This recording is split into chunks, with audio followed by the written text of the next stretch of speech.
Crisscross, because Crisscross was in the room and he was like, Jada Pinkett is at the door, but don't leave.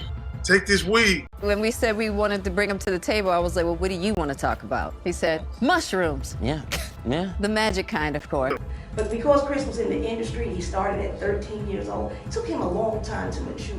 Everything that Chris started to do, I can tell you who he smoked his first joint with. I'm going through my process. I'm going through my journey. It's kind of hard because I haven't really told the whole story. When we first met, I was a drug dealer, and yes. When we mentioned our intention to include him in the conversation, my initial reaction was one of curiosity. I asked, "What would you like to discuss?" He responded with enthusiasm, saying mushrooms, the magical kind, of course. This led to a playful exchange about the topic, as Chris Rock was also present in the room. He made a comment about Jada Pinkett being at the door, suggesting she shouldn't leave, and handed us some weed, advising us to relax and allow him his process and journey. In the entertainment industry, Chris Rock's journey began at a young age, around 13, and it took time for him to mature.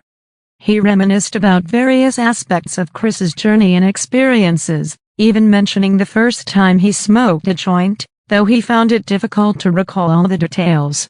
During our initial encounter, I was involved in a different lifestyle as a drug dealer.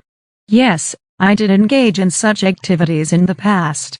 Interestingly, Jada Pinkett Smith had openly discussed her past struggles with substance abuse, particularly drugs and alcohol. However, it appears that there were certain aspects she omitted, and Chris Rock is now prepared to address these details. In a candid conversation on her renowned show, Red Table Talk, Jada revealed an incident that occurred during the filming of the 1996 comedy The Nutty Professor. She disclosed that she had passed out on the movie set after consuming ecstasy, which was a surprising revelation.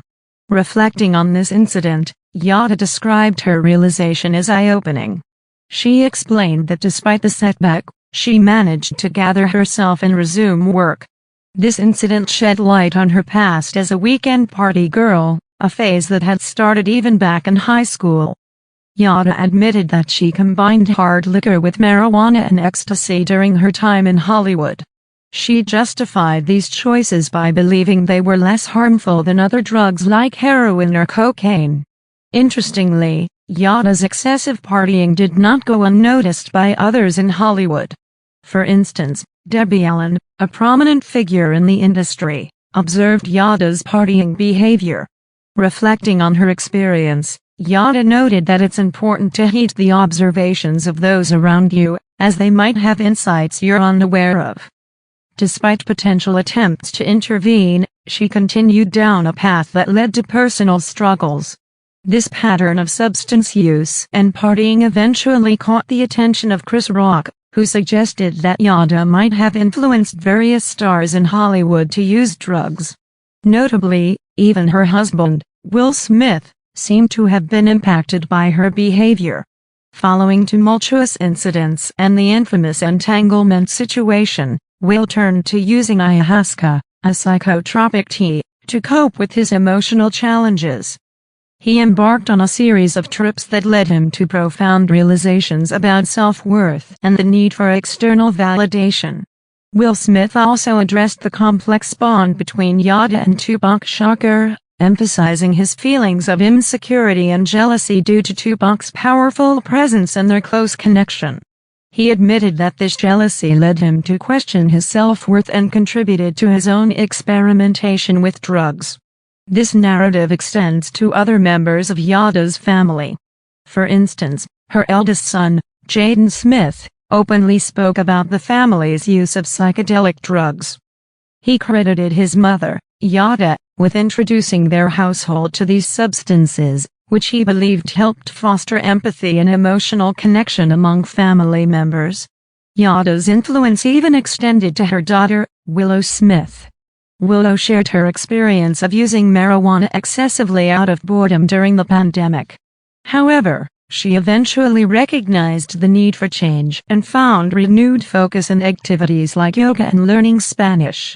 Willow emphasized the importance of self-awareness and finding healthier outlets for one's energy.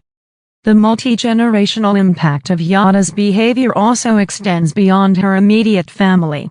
Her mother, Adrienne Banfield Jones, has openly discussed her own struggles with heroin addiction, highlighting the damage it caused to her life. The account also raises questions about Yada's alleged involvement with individuals like Chris Kelly from the rap group Criss Cross, Wesley Snipes, and August Alsina. These allegations, if true, would suggest a broader pattern of behavior. In conclusion, the narrative explores the interconnected stories of individuals influenced by Jada Pinkett Smith's behavior, particularly her past substance use. It delves into how these actions affected her family members and even acquaintances within the entertainment industry.